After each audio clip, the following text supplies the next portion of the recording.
J'ai souvent entendu dire que Dieu n'existe pas parce que certaines personnes ont prié lorsqu'elles souffraient et Dieu n'a pas exaucé leurs prières. Mais que dit la Bible au sujet des prières non exaucées? J'ai pris quelques passages dans la parole de Dieu justement qui nous montrent que certaines prières ne sont pas exaucées pour certaines raisons et qu'est-ce que l'on peut faire pour justement avoir des prières exaucées. Donc dans ces passages-là, on peut lire dans Jean 9, verset 31, « Nous savons que Dieu n'exauce point les pécheurs, mais si quelqu'un l'honore et fait sa volonté, c'est celui-là qu'il exauce. » On voit au travers de ce passage déjà qu'une prière n'est pas forcément exaucée. Si nous sommes pécheurs, si nous sommes rebelles contre Dieu, que nous faisons ce que nous voulons et qu'ensuite nous venons prier à Dieu, Dieu ne va pas exaucer notre prière parce que Dieu exauce la prière de ceux qui l'honorent, de ceux qui cherchent à faire sa volonté. On voit aussi le passage de Jacques 4, verset 3 qui dit « Vous demandez et vous ne recevez pas, parce que vous demandez mal dans le but de satisfaire vos passions. » Et donc c'est le deuxième point qui peut nous amener à ne pas être exaucés.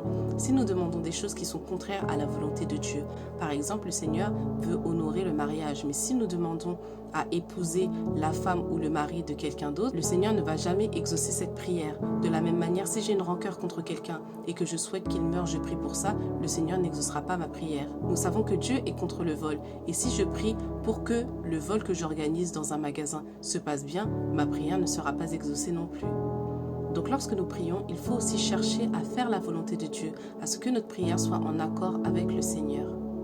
Dans Proverbe 28, verset 9, la parole de Dieu dit « Si quelqu'un détourne l'oreille pour ne pas écouter la loi, sa prière même est une abomination. » Et on sait qu'aujourd'hui, le Seigneur nous a dit que la loi s'accomplit au travers de l'amour. Si nous aimons Dieu de tout notre cœur, de toute notre âme et de toute notre pensée, et si nous aimons notre prochain comme nous-mêmes, donc le fait d'aimer déjà est l'accomplissement de la loi.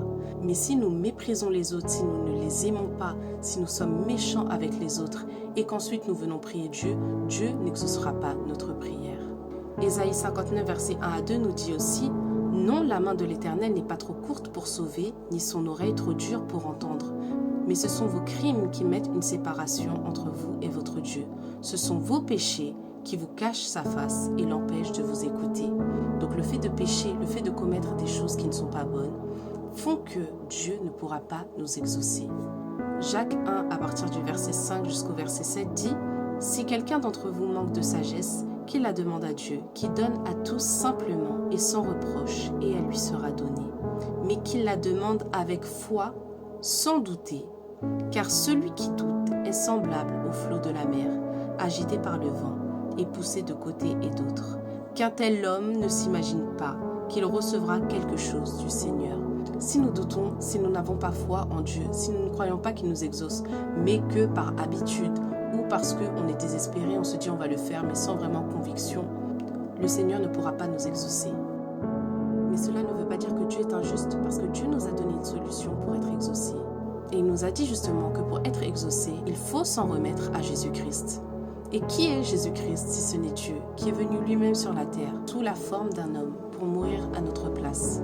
Et lorsqu'on reçoit Jésus-Christ comme notre Seigneur et notre Sauveur, que nous reconnaissons notre statut de pécheur, que nous demandons pardon à Dieu et que nous décidons de marcher avec lui, il nous donne la vie éternelle et il nous donne de pouvoir être exaucés dans nos prières. Puisqu'il le dit dans Jean 3,16, car Dieu a tant aimé le monde qu'il a donné son Fils unique, Jésus-Christ, afin que quiconque croit en lui ne périsse point, mais qu'il ait la vie éternelle.